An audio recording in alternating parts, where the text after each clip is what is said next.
E seguimos agora com a entrevista com Paulo Reis Mourão, economista e professor na Universidade do Minho, e Vítor Ramalho, o habitual comentador ETV. Muito bom dia a ambos.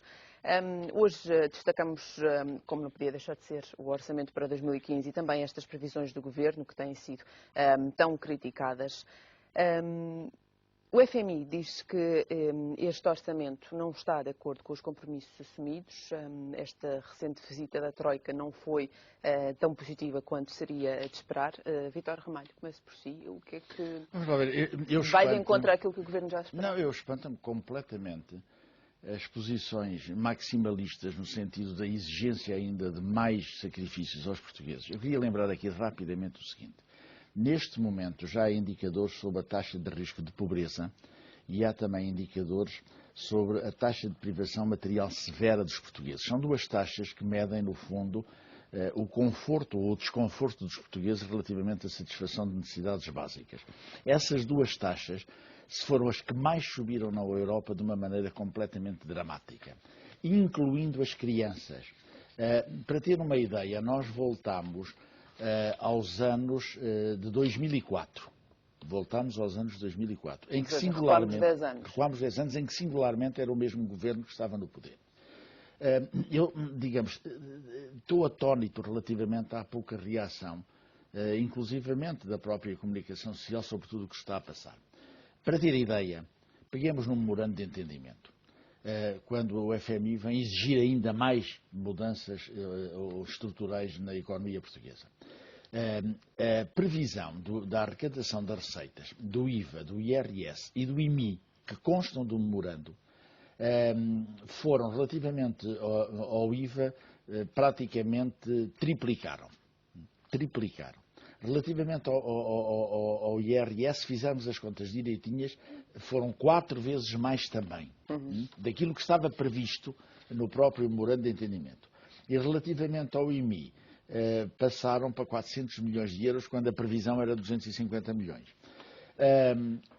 Portanto, isto dá bem conta de como é que o sacrifício verdadeiramente normal que é exigível aos portugueses está desconforme com aquilo que o próprio FMI outorgou no memorando de entendimento com os partidos políticos portugueses na altura, o PSD, o PS e o CDS, ultrapassando completamente tudo e mais alguma coisa. Primeira questão. Segunda questão. Nas próprias privatizações, está-se a vender o país completamente a retalho. Para ter uma ideia, o que está previsto no memorando de entendimento era o arrecadamento de receitas de 5,5 mil milhões de euros. Bom, com as 3 primeiras privatizações, REN, EDP e ANA, as receitas ficaram em 6,5 mil milhões e neste momento já são o dobro do previsto. Bom, o resultado disto tudo. O Governo, candidamente, nega esta coisa, não nega, não diz nada sobre o empobrecimento, estou mesmo a concluir, sobre a taxa de risco da pobreza, a taxa de privação material severa, o recuo a 2004, e vem candidamente dizer uma coisa que é preciso os portugueses estarem alertados, que o desemprego desceu. Bom, uma coisa é o desemprego oficial, outra coisa é o desemprego oficioso. No desemprego oficioso, o que se está a passar é que as pessoas tão desalentadas que estão, nem sequer já vão às instituições públicas para se registarem como desempregados. E o que há de estimativa nisto é que são pelo menos 300 mil pessoas nessas condições. Eles apresentam uma taxa, digo eles porque realmente não tem nada a ver com o povo português, 13,1%, essa taxa de desemprego. Quando ela realmente, se virmos o desemprego oficioso, considerarmos a barbaridade da imigração nestes últimos 3 anos, mas eu já não dou de barato isso, a taxa real de desemprego é de facto da ordem de 20%. Portanto, nós estamos aqui numa situação completamente inqualificável, em que ainda por cima a senhora Merkel, mais o FMI e o mais que se sabe, vem exigir aos portugueses medidas ainda mais draconianas que só nos conduzem para o abismo. Não é possível isto manter-se, não é possível. O povo português já percebeu que não é possível. Paulo Reis Mourão, economista, professor na Universidade do Minho, certamente estará dentro deste orçamento e já o terá analisado. O que é que lhe parecem estas críticas negativas a estas previsões do Governo? Desde já, muito bom dia. Portanto, eu tenho 3 breves comentários de base a colocar estas críticas que estão a ser colocadas sobre a proposta do Orçamento de Estado, que está a ser debatida ainda em sede parlamentar. A primeira, parece que existe uma tentativa de distanciamento da própria Troika por parte do Governo daquela mensagem de austeridade que, aliás, foi uma mensagem que gerou um profundo desgaste no contribuinte, no eleitorado, mesmo no eleitorado mais conservador. Aliás, a sociedade enfrentou taxas recorde de desemprego nesta legislatura e isso, obviamente, penalizou, não só em termos eleitorais, como, acima de tudo, levou a que muitos ativos estivessem novamente a emigrar e com a gravidade que verificamos que a regressão demográfica se acentuou em áreas com um ritmo sem precedentes. E, portanto, há uma concorda tentativa... que houve aqui um recuo? Há profundamente um recuo em termos sociais que se verificou. Obviamente, quando há uma política de austeridade, isto já desde James Stuart Mill, nós sabemos que é impossível que haja outro tipo de política e, portanto, quer se queira, quer não, quando se falam em medidas de crescimento, elas ficam completamente secundarizadas quando temos o dictado da austeridade e parece-me que existe aqui, por parte dos incumbentes que estão no governo, uma tentativa de se distanciarem dessa mensagem de austeridade, dizendo a austeridade está colada à Troika, nós queremos agora uma solução diferente e daí nós colocamos aqui a possibilidade de um déficit em redor dos 4% e depois batalham-se aqui com os valores decimais. Depois, há a segunda questão, que se prende que em matéria de previsões, e verifica-se aqui um pequeno duelo em termos do valor das previsões, será que o déficit vai cair nos 4%? Será que o déficit vai cair nos 3,7%? Isto é uma matéria complexa. E, aliás, uma matéria que vários trabalhos académicos têm provado que quanto mais abrangente é o organismo que é responsável pela previsão, por exemplo, o Banco Mundial, mais certeira é a própria previsão. Isto coloca que aquelas previsões de âmbito mais nacional, as previsões que são colocadas pelos governos na discussão dos respectivos orçamentos de Estado, são claramente, significativamente, muito mais enviesadas e, portanto, muito mais ao lado. Agora, isso dará mais razão, por exemplo, às previsões de Bruxelas? Isto dá um pouco mais razão às previsões de Bruxelas, dá menos razão, por exemplo, às previsões do FMI e, de facto, obriga-nos a ter muito mais cautela com as previsões do Banco Mundial e com da própria OCDE. E, portanto, isto leva-nos, desde logo, à questão da rigidez da despesa. E quando nós verificamos que, dada a nossa definição de Estado Social, que nos permitiu, de facto, este desenvolvimento, não só em Portugal, como a nível das economias europeias desde o pós-Segunda Guerra Mundial, de uma forma acentuada e de uma forma que nunca antes se tinha verificado. E, portanto, obviamente, quando nós falamos em rigidez das despesas, temos que falar na própria definição que nós queremos de Estado Social. E é uma definição que tem que, além que pode ser modernizada, mas temos que compreender que foi essa definição que nos permitiu, por exemplo, ter um sistema de saúde muito mais alargado do que nos Estados Unidos da América e termos, por exemplo, indicadores como tivemos em Portugal, por exemplo, da redução da taxa de mortalidade infantil muito mais acentuado do que em qualquer outro país a nível do mundo. Isto leva-nos que o sucesso das previsões, mais uma vez, bate no lado do sucesso das receitas e, sobretudo, de receitas fiscais. Só que aqui temos o busilis da questão. É que, na realidade, estamos a atingir pontos críticos. Estamos a atingir uma saturação fiscal do próprio contribuinte. E quando falo do contribuinte, não falo só do contribuinte individual, falo também das empresas. E, aliás, a região da Universidade de Minho é uma região povoada densamente por muitas pequenas empresas que sentem este agravo diariamente, portanto, esta carga fiscal excessiva. Aliás, um pequeno parênteses, ainda ontem eu participava aqui a comentar o relatório da ANDC, que é a Associação Nacional de Direito ao Crédito, e uma das queixas que os microempresários colocam é, sobretudo, a não diferenciação fiscal, que lhes permita uma sobrevivência maior quando se esperaria que o próprio Estado os apoiasse na criação das microiniciativas.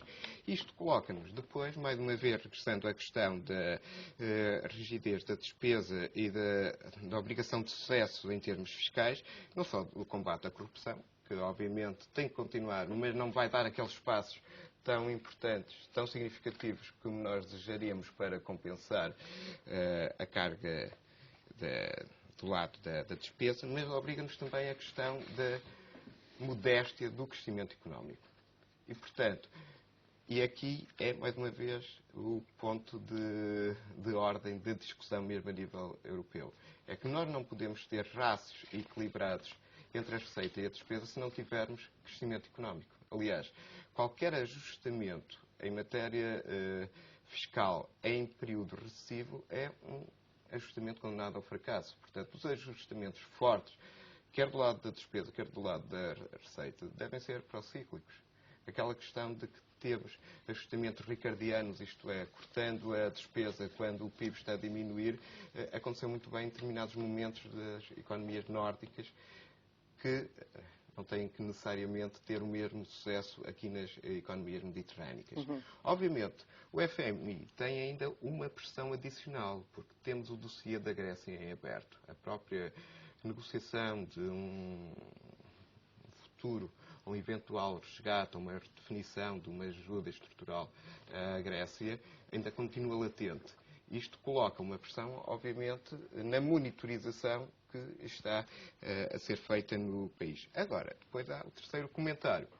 É que mesmo sem estes avisos externos, todos nós temos uma larga experiência desde 25 de Abril, em anos que antecipam eleições legislativas, temos um déficit público, algumas ou muitas décimas, agravadas face ao Mas acha que este Orçamento do Estado reflete precisamente esse ano de pré-eleições? Claramente. Acha que é irreal, na generalidade, então?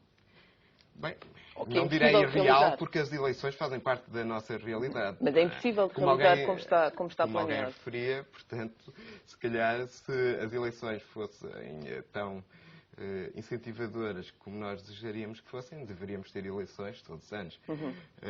Mas, obviamente, dada esta conjuntura, o que nós verificamos, e, aliás, é algo que até tenho analisado com colegas da Universidade de Colômbia, em Nova Iorque, é que em anos eleitorais temos uma profunda decalagem do desequilíbrio orçamental, e isto desde o 25 de Abril. E, portanto, isto obriga-nos, se calhar, a repensar a própria estrutura do déficit, se calhar, a nível constitucional. Vítor Ramalho, só para terminar, isto significa que o PS também não vai facilitar, e já demonstrou que não vai facilitar a vida este governo, nem este Orçamento do Estado. Aliás, Ferro Rodrigues já disse que, pelo menos quanto ao IRC, não há acordo neste orçamento, porque o governo não baixou os impostos, e não se espera um consenso muito fácil no próximo ano. Vamos lá, isso parece-me óbvio não haver consenso. Mas há aqui, ainda sobre o orçamento, indicadores que ultrapassam a própria visão partidária das coisas para colocar nestes termos quanto à crítica que é feita por parte da oposição. Recentemente, aliás, há o parecer do SES,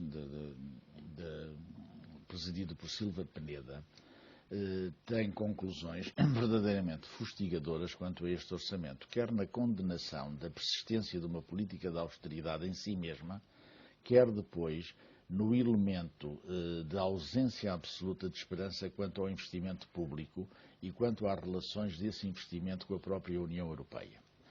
Quanto àquilo que, como eu avalio a situação, hoje será apresentada a moção do Dr. António Costa em Coimbra, às 6 da tarde, mas como eu avalio a questão neste momento, vou-lhe ser muito clara.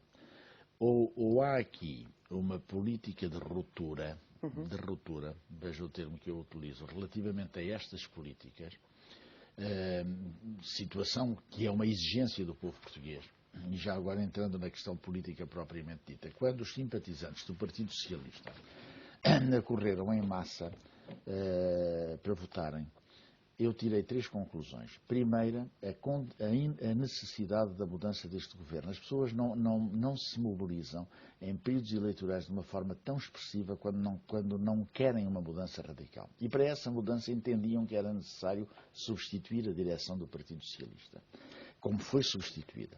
Daqui decorre que as pessoas sentem que tem que haver uma ruptura nestas políticas. Ruptura mesmo. E isso é natural e não é nenhum papão. Quando se diz rupturas, diz a não aceitação de políticas que ultrapassem tudo o que é pensável quanto ao próprio memorando de entendimento da Troika. Eu dei aqui indicadores completamente claros. É pensável. Mas o PS ainda não mostrou muito quais são as suas propostas para o próximo governo. Não é a altura de as mostrar ainda? Por acaso eu acho que sim. E eu vou-lhe dizer algumas, que se estivesse no lugar do Dr. António Costa, teria ponderado. Na exigência natural do povo português. A clara definição de quais são as funções do Estado. Não apenas ao nível das funções de soberania, da justiça, das forças armadas e no mais que envolve nos negócios estrangeiros, a clara definição das políticas conducentes ao papel das funções do Estado. Depois, o que é que são, num país onde se fala, neste momento, a 5ª língua mais falada do mundo e tem uma afirmação grande do ponto de vista da lusofonia, quais são as empresas estratégicas que o país não pode delas abdicar? Mas já abdicou de quase tudo. Simplesmente como é possível fazer-se política externa sem empresas portuguesas. Isso é um paradoxo completo, não é possível. Eu, quando vejo o ministro Paulo Postas a passear-se pelo mundo, levando algumas das empresas, veja que aquelas que são estratégicas já não estão, porque são empresas estrangeiras. Depois, o problema da criação de riqueza, termino já, e o problema central da produtividade, que é indispensável, numa